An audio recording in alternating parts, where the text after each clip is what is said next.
સુરતમાં બકરી ઈદના તહેવાર અગાઉ પોલીસ દ્વારા બેઠકનું આયોજન કરવામાં આવ્યું હતું। વધુ વિગતો માટે જુઓ LK સ્ટાર ન્યૂઝ ચેનલ।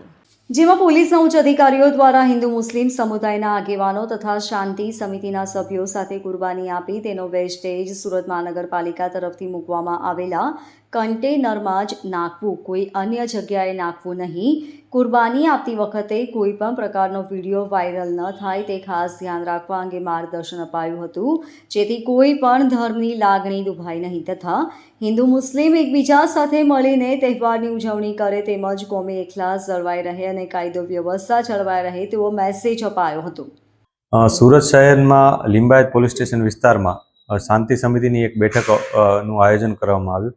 આ બેઠકનું આયોજન આગામી જે તહેવાર છે ઈદ ઉલ અધા એને અનુસંધાને રાખવામાં આવેલ, જેમાં તમામ ધર્મના અગ્રણીઓ અને સાથે સાથે તમામ સમાજના આગેવાનો અને લોકો પણ હાજર હતા। તમામ લોકોએ ભેગા થઈને નક્કી કર્યું હતું કે જે તહેવાર છે એની ઉજવણી સંપૂર્ણ કાયદાની મર્યાદામાં નિયમાનુસાર કરવામાં આવે।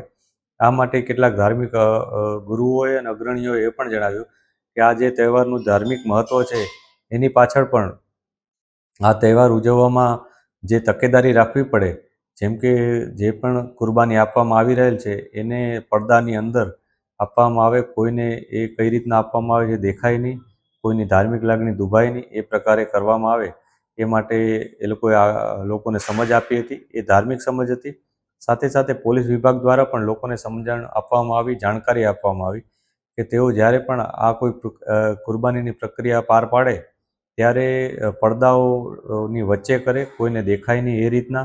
પછી એનો જે કચરો પણ જે વધારાનો અવશેષો અને કચરો હોય છે એ પણ યોગ્ય જગ્યાએ એનો નિકાલ કરે, કેમ કે જાહેરમાં કોઈ જગ્યાએ મૂકી રાખે, કોઈ જગ્યાએ નિકાલ કરે તો પછી એનું નુકસાન થઈ શકે છે। એનાથી અન્ય લોકોની ધાર્મિક લાગણી પણ દુભાઈ શકે અથવા કોઈ જગ્યાએ કચરોનું વધારે પડતું ગંદકી પણ થઈ શકે છે। આ માટે SMC દ્વારા તમામ જગ્યાએ ડસ્ટબિનની વ્યવસ્થા કરવામાં આવી છે।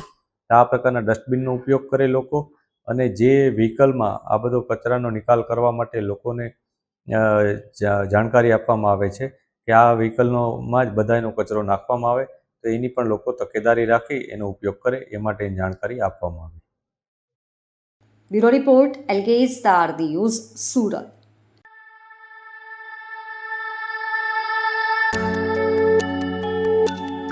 VNSGU દ્વારા સંલગ્ન કોલેજો તેમજ કેમ્પસમાં ચાલી રહેલા સેલ્ફ ફાઇનાન્સ અભ્યાસક્રમોની ફીમાં 2025-26ના નવા શૈક્ષણિક વર્ષથી 20% સુધીનો જંગી વધારો કરવામાં આવ્યો છે। 3 વર્ષ અગાઉ યુનિવર્સિટી સિન્ડિકેટ દ્વારા ફીમાં માત્ર 10%નો વધારો કરવા માટે ઠરાવ પાસ કરવામાં આવ્યો હતો, છતાં નવા જાહેર થયેલા પરિપત્રમાં 20% સુધીનો ફી વધારો થોપવામાં આવ્યો છે। આ નિર્ણયના કારણે વિદ્યાર્થી વર્ગમાં વિશ્વસનીયતાનો પ્રશ્ન ઊભો થયો છે। યુનિવર્સિટીના તંત્ર દ્વારા મનસ્વી રીતે લેવામાં આવેલા નિર્ણયથી વિદ્યાર્થીઓમાં ભારે રોષ જોવા મળી રહ્યો છે। યુનિવર્સિટી દ્વારા વધારા બાબતે પરિપત્ર જાહેર કરવામાં આવ્યો છે, જેમાં કેમ્પસના વિવિધ ડિપાર્ટમેન્ટ તથા સંલગ્ન કોલેજોમાં લાગુ પડતા કોર્સોની નવી ફી અંગે માળખાકીય માહિતી આપવામાં આવી છે। સેલ્ફ ફાઇનાન્સ કોર્સની ફી સિવાય પણ યુનિવર્સિટી દ્વારા સ્ટુડન્ટ વેલફેર ફી, પુસ્તકો અને સાધનોની ફી, એમ્યુનિટી ફી અને કેમ્પસ ડેવલપમેન્ટ ફંડમાં પણ વધારાની જાહેરાત કરવામાં આવી છે। પહેલા સેમેસ્ટરમાં જે જગ્યાએ વિદ્યાર્થીએ 2110 ચૂકવવાના હતા, હવે એ 245ના વધારા સાથે 2355 ચૂકવવા પડશે। બીજા સેમેસ્ટરની અન્ય ફીમાં પણ 170નો વધારો થયો છે। આ વધારો વિદ્યાર્થીઓ માટે વધતા શૈક્ષણિક ખર્ચમાં ઓર વધારો કરશે। અખિલ ભારતીય વિદ્યાર્થી પરિષદ દ્વારા આજે ઉગ્ર રીતે એડમિનિસ્ટ્રેટિવ બિલ્ડિંગની બહાર વિરોધ પ્રદર્શન કરવામાં આવ્યું હતું અને ઓફિસની બહાર બેસીને રામધૂન બોલાવી વિરોધ નોંધાવ્યો હતો। એબીવીપીના કોલેજ કેમ્પસના અધ્યક્ષ શુભમ રાજપૂતે જણાવ્યું હતું કે VNSU ટ્રાયબલ બેલ્ટની કોલેજ છે, લાખોની સંખ્યામાં આદિવાસી વિદ્યાર્થીઓ અભ્યાસ કરે છે, ત્યારે યુનિવર્સિટી દ્વારા વિરોધ કરી રહ્યા છે। તાત્કાલિક અસરથી આ 20% ફી વધારો છે તે તાત્કાલિક પાછો ખેંચવામાં આવે, આ ખૂબ જ નિંદનીય નિર્ણય લેવામાં આવ્યો છે। 2.5 લાખ કરતાં પણ વધારે વિદ્યાર્થીઓ યુનિવર્સિટી સંલગ્ન કોલેજોમાં અભ્યાસ કરે છે। આવા વિદ્યાર્થીઓ પર આર્થિક બોજ થઈ રહ્યો છે, ત્યારે અમે રજૂઆત કરી છે કે ઝડપથી આ નિર્ણયને રદ કરવામાં આવે, નહીં તો અમે આગામી દિવસોમાં ઉગ્ર આંદોલન કરીશું અને યુનિવર્સિટી પણ બંધ કરાવીશું। નમસ્તે. શુભમસિંહ, યુનિવર્સિટી અધ્યક્ષની જવાબદારી. એ રીતે શું વિરોધ આવ્યો? આ યુનિવર્સિટી પ્રશાસન અલગ અલગ કોર્सेसમાં ફી 20% જેટલા વધારા કરી દીધા છે. આ સ્ટેટ યુનિવર્સિટી છે અને ગવર્મેન્ટ યુનિવર્સિટી છે. તમે માનો MA ઇન જર્નલિઝમ પહેલા ફી 20,000 હતા અને અત્યારે 20% વધારા કરીને 24,000 કરી દીધા છે. BCom પ્લસ LLB ના ફી પહેલા 25,000 એક સેમેસ્ટરના હતા અને યુનિવર્સિટી પ્રશાસન बढ़ाઈને 30,000 કરી દીધા છે. તો અખિલ ભારતીય વિદ્યાર્થી પરિષદ આના વિરોધ કરે છે અને આજે આવેદન આપે છે. જ્યારે વીસી સર આ નિર્ણય વાપસ નહીં ખેંચશે તો અખિલ ભારતીય વિદ્યાર્થી પરિષદ ઉગ્રથી ઉગ્ર આંદોલન કરશે. આ આપણી યુનિવર્સિટી ટ્રાઇબલ યુનિવર્સિટી છે. અહીંયા ગરીબ ઘરના વિદ્યાર્થીઓ પડે છે અને તમે આ 20% ફી વધારા કરીને શું સાબિત કરવા માંગો છો? કેટલું યોગ્ય કેવાય આ પ્રકારે ફી વધારો આગામી દિવસોમાં કે પ્રકારે નિર્ણય? આ 1% પર યોગ્ય નથી. અગર યુનિવર્સિટી પ્રશાસન આ બધું ફી વાપસ ખીચવામાં નહીં આવશે તો અખિલ ભારતીય વિદ્યાર્થી પરિષદ યુનિવર્સિટીને તાળા મારશે અને જ્યાં સુધી આ વાપસ નિર્ણય લેવામાં નહીં આવશે અખિલ ભારતીય વિદ્યાર્થી પરિષદ ત્યાં સુધી આંદોલન ચાલુ રાખશે. Bureau report LK star news Surat.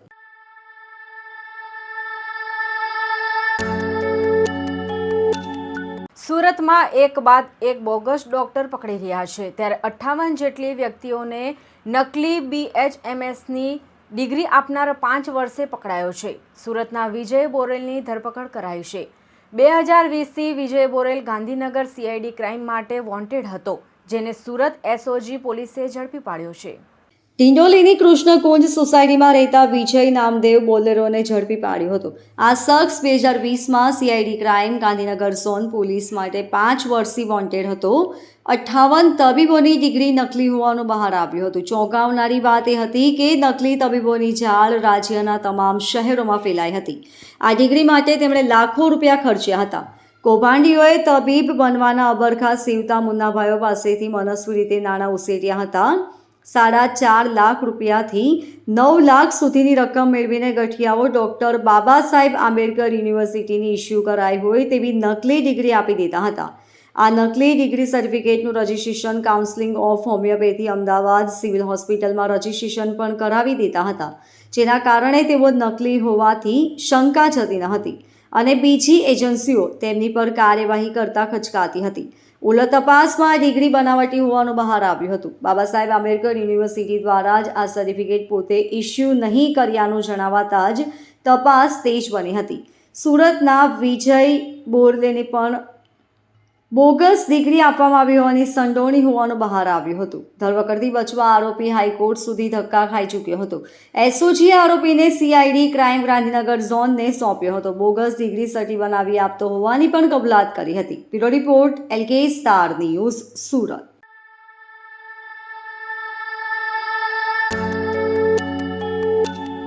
Udhna police station વિસ્તારમાં થયેલ ગરફોડ ચોરીના ગુનાના આરોપીને ગણતરીના કલાકોમાં સોના ચાંદીના દાગીના કિંમત ₹72,000 તથા રોકડ ₹1,15,000 મળી કુલ કિંમત ₹1,87,000ના મત્તાના મુદ્દામાલ સાથે પકડી પાડતી ઉધના સર્વેલન્સ ટીમ. સુરત શહેર પોલીસ કમિશનર શ્રી અનુપમસિંહ ગહેલોત સાહેબ તથા ખાસ police commissioner Shri Wabang Jamir sector 1 સાહેબ તથા નાયબ police commissioner Shri Bhagirath Gadhvi zone 2 સાહેબ તથા નાયબ police commissioner Shri Chirag Patel Shri division સાહેબનાએ વાહન ચોરી અને ઘરફોડ ચોરીના ગુનાઓ અટકાવવા સારું સદર ગુનાઓમાં સંડોવાયેલા આરોપીઓને પકડી પાડવા જરૂરી સૂચનાઓ આપેલ હતી. જેમાં ઉધના પોલીસ સ્ટેશન વિસ્તારમાં થયેલ ઘરફોડ ચોરીના ગુનાના આરોપીને ગણતરીના કલાકોમાં સોના ચાંદીના દાગીનાના કિંમત ₹72,000 તથા રોકડા ₹1,15,000 મળી કુલ ₹1,87,000ની મત્તા સાથે ઝડપી પાડી ઉધના પોલીસની સર્વેલન્સ ટીમે ખૂબ જ સરાહનીય કામગીરી કરી છે. સુરત શહેરના ઉધના પોલીસ સ્ટેશન વિસ્તારમાં થોડા 2 દિવસ અગાઉ એક ઘટના બની હતી કે જેમાં ભોગ બનનાર તરીકે એક બેન છે. એમણે પોતાના બાળકો સાથે સાંજના 7 વાગે પોતાના ઘરેથી માર્કેટમાં ગયા હતા અને જ્યારે રિટર્ન આવ્યા તો લગભગ 9:30 થઈ ગયા હતા. આ દરમિયાન આવીને જોયું તો એમના ઘરનું તાળું તૂટેલું હતું. એટલે એમને થોડુંક શંકા ગઈ. અંદર જઈને જોયું તો એમના ઘરનું જે કબાટ હતો, કબાટમાંથી તિજોરીમાંથી ચાવી ખોલીને અથવા કોઈ ડુપ્લિકેટ ચાવી વડે ત્યાં ચોરી કરવામાં આવી હતી અને આ પ્રકારે એમણે પોલીસને રજૂઆત કરી. પોલીસે આ બાબતને લઈ ગુનો નોંધી અને આગળની કાર્યવાહી હાથ ધરી હતી. આ આગળની કાર્યવાહીમાં પોલીસને એક વ્યક્તિ બિલાલ તસ્લીમ ખાટીક કરીને છે એના ઉપર શંકા ગઈ હતી. પછી વધુ કન્ફર્મેશન કર્યું ત્યારે એણે પોતાનો ગુનો કબૂલી લીધો હતો અને જે મુદ્દામાલ હતો એ પણ એણે રિટર્ન અમે મેળવ્યો હતો. આમાં કુલ 1,87,000નો મુદ્દામાલ છે, જેમાં 1,15,000ની રોકડ અને બાકીનું સોના ચાંદીના ઘરેણાં છે.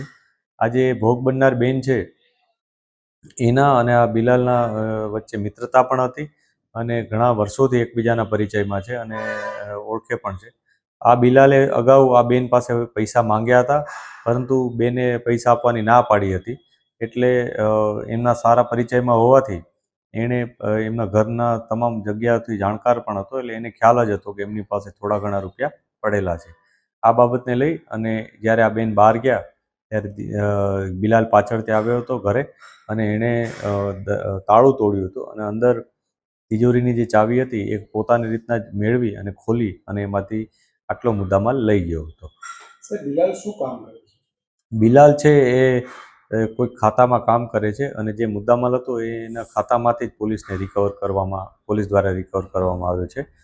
બિલાલ એ ખાતામાં કામ કરતો હતો અને એનો કોઈ અત્યાર સુધીનો ગુનાહિત ઇતિહાસ નથી મળ્યો. અમે તપાસ કરી રહ્યા છીએ. અન્ય જગ્યાએ પણ અમે પૂછતાછ આ બાબતે કરી રહ્યા છીએ. પણ સુરતનો છે બિલાલ અત્યારે જે માહિતી છે એમાં સુરતનો જ હોવાની માહિતી છે, પરંતુ અમે તપાસ કરી રહ્યા છીએ, કેમ કે ઘણા વર્ષોથી સુરતી તરીકે રહીએ છીએ, પરંતુ કેટલા પહેલાં અગાઉ કોઈ જગ્યાએ રહેતો હતો કે નહીં એની તપાસ ચાલુ છે. સુરતમાં કઈ જગ્યા પર રહે છે? એ અત્યારે અમે એ ઉધનામાં જ કોઈ જગ્યાએ રહે છે એવી એને અમને માહિતી આપેલ છે. Bureau report LK star news Surat.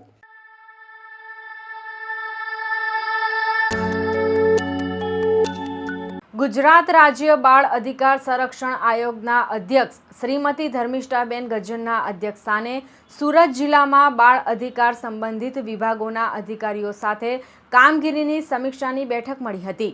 જિલ્લા કલેક્ટર કચેરીના સભાખંડમાં યોજાયેલી બેઠકમાં જિલ્લાના વિવિધ વિભાગોએ પાવરપોઈન્ટ પ્રેઝન્ટેશન દ્વારા કરવામાં આવેલી કામગીરીનો ચિતાર રજૂ કર્યો હતો.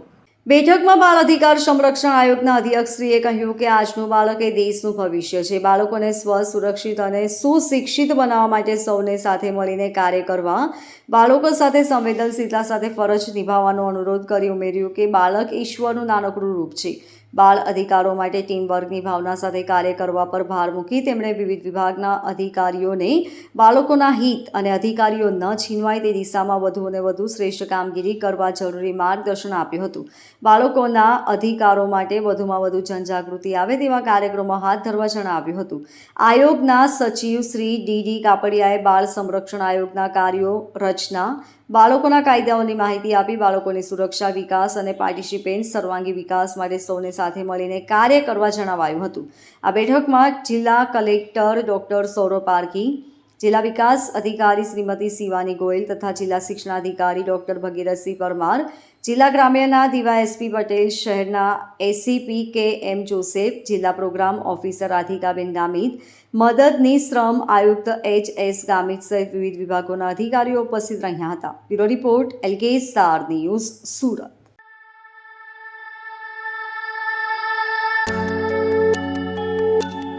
તસ્કરો રાત્રિ કે દિવસના સમયે લોકોની નજર ચૂકવીને ચોરી કરતા હોય છે, પરંતુ CCTV જેવી ટેકનોલોજીની નજરમાંથી બચી શકતા નથી. ત્યારે સુરતના અડાજણ વિસ્તારમાં વિચિત્ર તસ્કર નજરે પડ્યો હતો. ગુરુકૃપા સોસાયટીમાંથી મોંઘા બૂટ ચપ્પલની ચોરી કરતો હતો.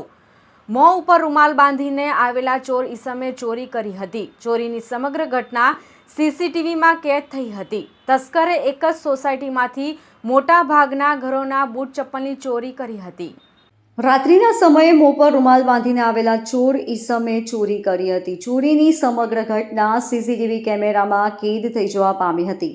સુરતના અડાજણ વિસ્તારમાં આ એક વિચિત્ર ઘટના સામે આવી છે, જેમાં ગુરુકૃપા સોસાયટીમાંથી મોંઘા ડાર્ક બૂટ ચપ્પલોની ચોરી કરતો ચોર સમગ્ર CCTV કેમેરામાં કેદ થઈ જવા પામ્યો છે.